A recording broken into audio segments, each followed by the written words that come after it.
안녕하세요. 행복씨앗입니다. 오늘도 시장을 정리하면서 하루를 마무리하는 시간을 가져볼까 합니다. 오늘 우리 시장은 코스피도 코스닥도 상승 마감했습니다. 코스피는 0.71%, 그리고 코스닥은 0.06% 상승 마감했습니다. 오늘 우리 시장이 이렇게 오른 것은 지난밤에 미국 시장 영향을 받았다라고 볼 수가 있겠죠. 지난밤에 미국 시장이 다우 산업은 1.76, 나스닥은 0.79, S&P 500은 1.4% 올랐습니다. 바로 하루 전만 하더라도 미국 시장이 하락했잖아요. 또 그전에도 하락했고 또 하락했습니다. 그런데 이 하락이 너무 좀 과도하다고 그런 이유로 어제 시장이 이렇게 오른 거예요. 그러면은 많이 하락했기 때문에 좀 많이 떨어져서 좀 올라야 안 되겠나 이렇게 해서 오른 겁니다. 해석이 그렇다 그겁니다.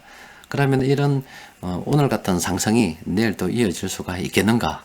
그거는 장담할 수가 없습니다. 하루하루 앞으로 시장이 어떻게 흘러갈지 모릅니다. 추세가 없다고 볼 수가 있습니다. 현재 시장은 그냥 돈 있는 사람들이 생각하기 나름이다 이렇게 생각하시면 됩니다. 주식시장은 그런 일이 생깁니다. 왜 그런가 하면은 주식시장에 요게 한 종목, 어떤 종목이랍시다. 종목에 전체 상장된 주식입니다. 이 상장된 주식인데 각기 다른 사람들, 기관들이 소유를 하고 있겠죠. 이게 주식을 사고자 하는 그 수요고, 이게 주식을 팔고자 하는 공급이라면 중간에 만나는 지점이 시장가가 되겠죠. 어떨 때는 수요가 좀 많을 수도 있고, 어떨 때는 공급이 좀 많을 수가 있습니다. 그에 따라서 주가가 왔다 갔다 하게 됩니다.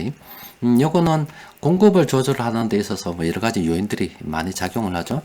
실제 투자 심리가 악화되면은 아이고 내가 안 할란다고 주식을 팔아버리면 공급이 많아질 수도 있고, 이 기업에 대해서 혹평이 쏟아지게 되면 아이고 이 기업 안 좋은가 봐 하고 팔면은 또 쑥 떨어질 수가 있습니다.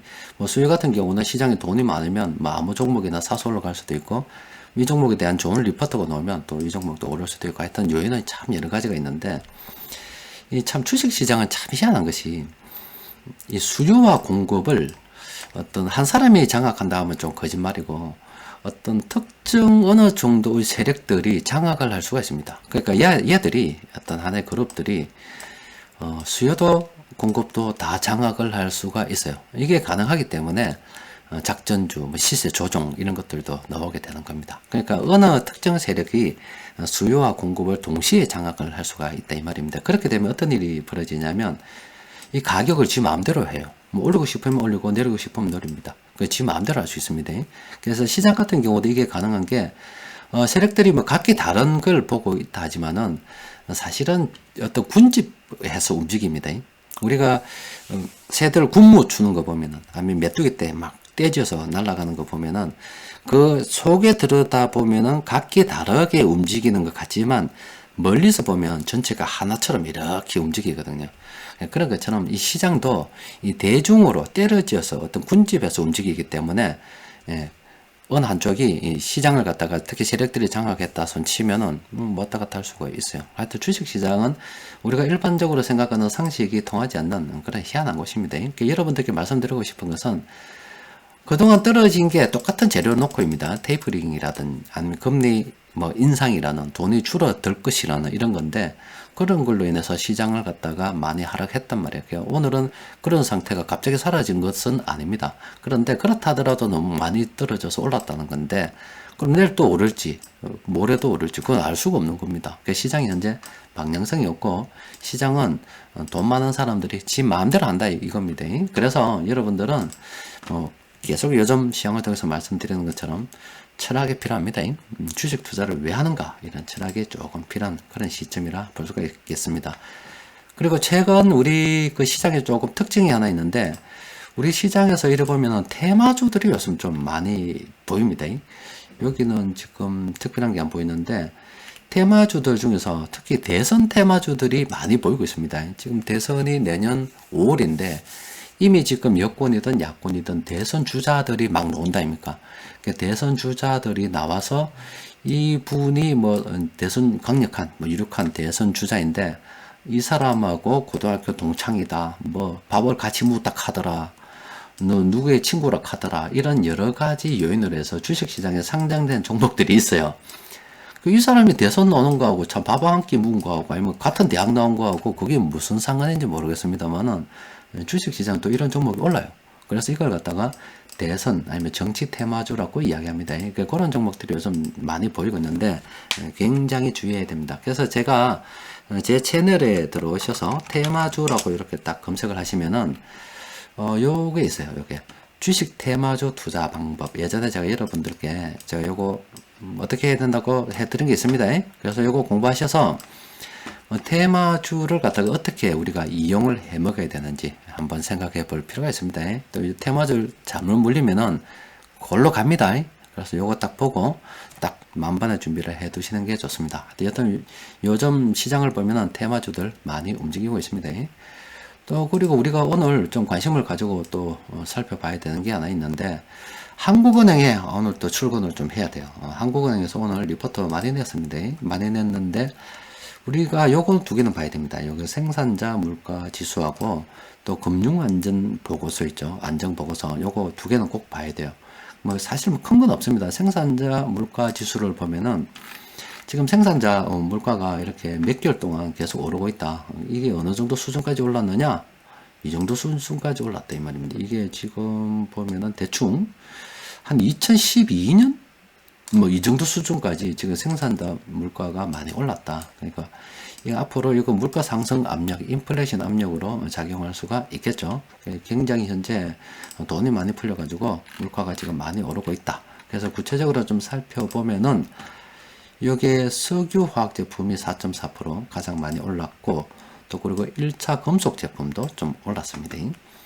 축산물도 좀 올랐고, 이렇게 총 전체적으로 보면 5월달에 한 0.4% 정도 올랐다. 지금 물가가 계속 오르고 있다. 그러니까 이게 결과적으로 생산자 물가 지수이기 때문에 이게 나중에 소비자 물가에도 영향을 미치겠죠, 당연히.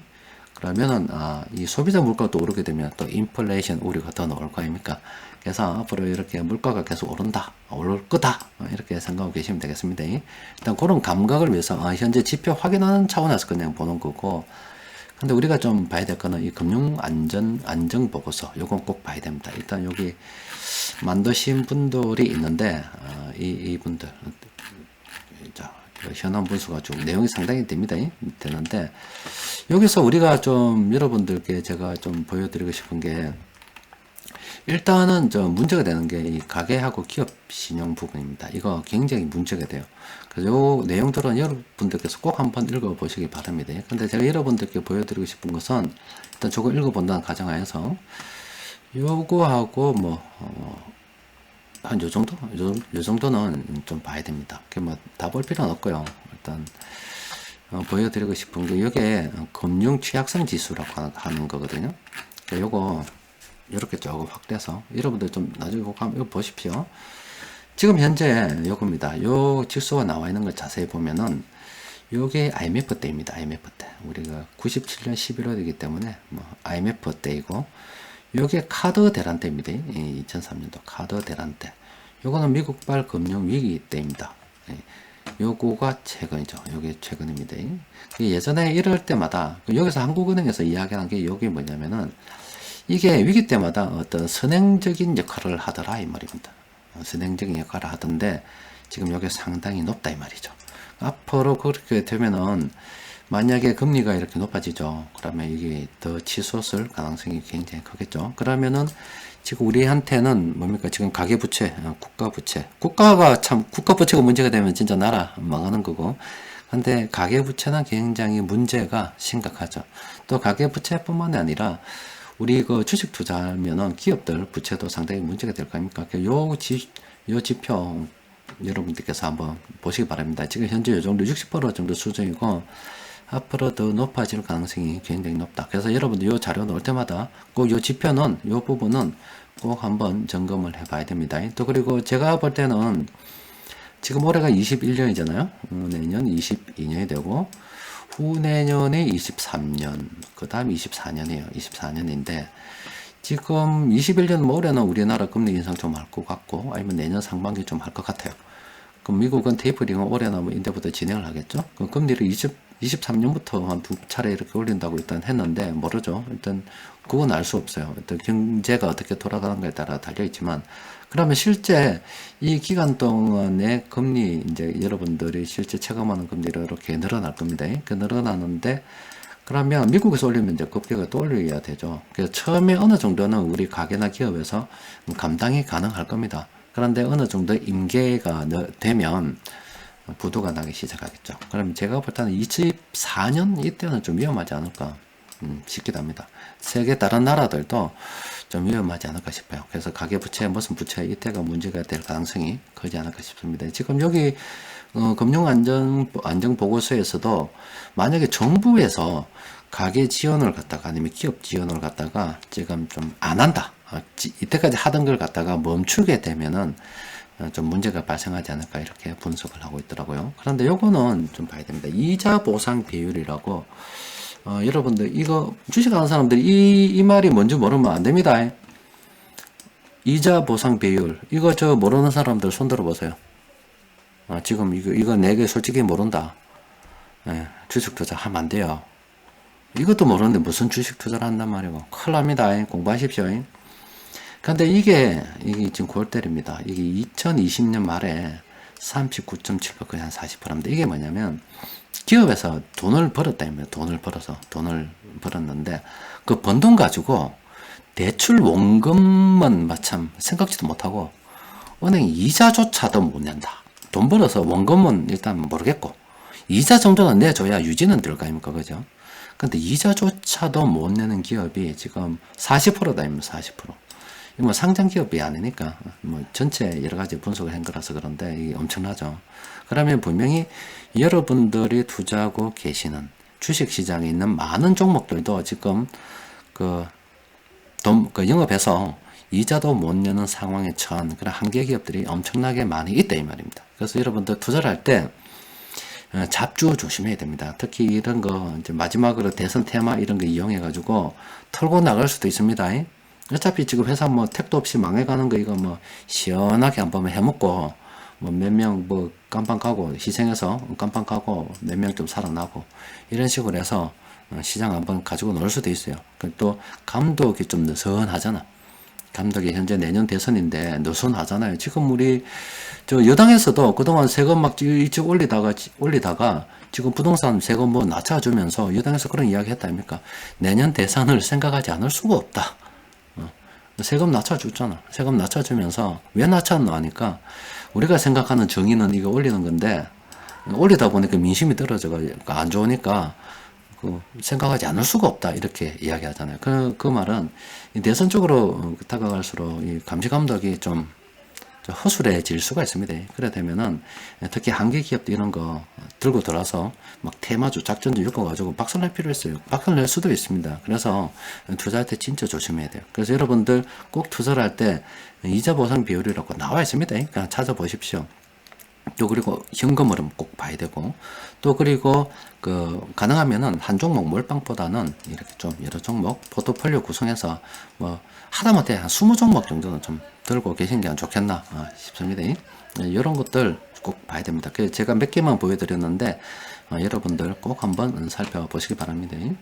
오늘 시장에서 큰돈 굴리는 세력들이 매수한 종목이 바로 업종이 이런 겁니다. 운송장비, 뭐 화학, 철강금속, 금융업인데 뭐 상당히 들어왔죠. 그런데 이게 뭐 추세적으로 계속 들어온다 보기는 일단 어렵죠. 근데 멀리 보면은 뭐 괜찮지 않겠습니까? 지금 이런 세력들하고 우리하고 보는 그게 다릅니다. 우리는 시장을 굉장히 멀리 볼 수도 있는 그런 사람들인데 세력들 같은 경우는 좀 단기적으로 보잖아요. 그러니까 이런 거 보고 좀 괜찮은 종목들은 멀리 보고 장기 투자하시는 분들은 긍정적으로 검토할 만한 그런 종목이 있을 수도 있습니다. 일단 여기에 오늘 검색된 종목이 18개 종목이 됩니다. 그래서 세력들이 어떤 종목 많이 매수했는지 좀 살펴보니까 세력들은 현대차를 가장 많이 매수했습니다. 지금 보니까 현대차, 현대모비스, 현대제철, 현대위아 이거 뭐 거의 뭐 현대가 엄청 많이 들어가 가지고 있습니다. 또 그리고 여기도 KCC도 사실 뭐 현대 쪽이 아닙니까? 그죠? 현대 쪽이 많이 들어와 있어요. 이런 종목들 세력들이 가장 많이 매수를 했습니다. 이런 거 좀 더 살펴보기로 하고 또 뭐 또 조심해야 되는 부분들 있죠. 지금 SK 가스, 뭐 SK 렌터카 그리고 DIC, 모드 투어, 이런 종목들은 좀 조심해야 됩니다. 여기 나오는 종목들은 여러분들께서 단기적으로 너무 많이 올랐기 때문에 좀 조심하는 게 좋겠습니다. 자, 그리고 오늘 세력들이 매수한 종목들 중에서 우리가 관심을 가져볼 만한 종목은 일단 요건 빼고, 요만큼은 일단 빼고, 요 위에 종목들 우리가 좀 관심을 가지고 살펴봐야 되겠죠. 괜찮은 거 좀 있습니다. 제가 오늘 저녁에 좀 살펴보고 난 다음에 괜찮은 종목들이 있으면은 내일 장중수급 분석 시간에 별도로 정리해서 올려드리도록 하겠습니다. 그리고 참고로 여기 KCC라는 이 종목 있죠. 지금 주가부터 말씀드리면은 여러분들 예전에 지금 앞서 본 요런 거 있죠. 이런 변곡점 차트, 이렇게 차트 오늘 찍힌 종목들이잖아요. 그럼 이런 종목들이 가만히 있다 보면 이런 식으로 이때는 고점이니까 좀 조심해라 했다고. 이거 오늘 세력들이 산 종목 아닙니까?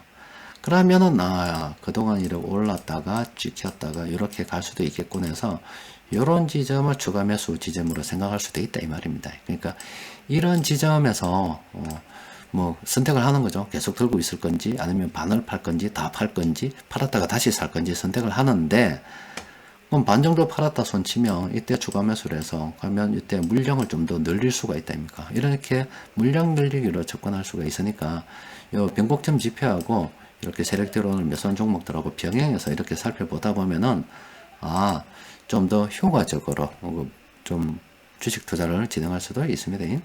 자, 일단 오늘은 뭐 여기까지만 정리하겠습니다. 일단 그동안 시장이 좀 떨어지다가 오늘 올랐는데, 이거 오늘 오른다고 해서 내일 또 오르는 것도 아니고 앞으로 시장은 방향성이 없다 봅니다. 그래서 여러분들께서 투자를 하는 데 있어서 내가 왜 투자를 하는가, 이런 철학이 굉장히 필요하다 볼 수가 있겠습니다. 자, 오늘은 여기까지 정리하도록 합시다. 이상입니다.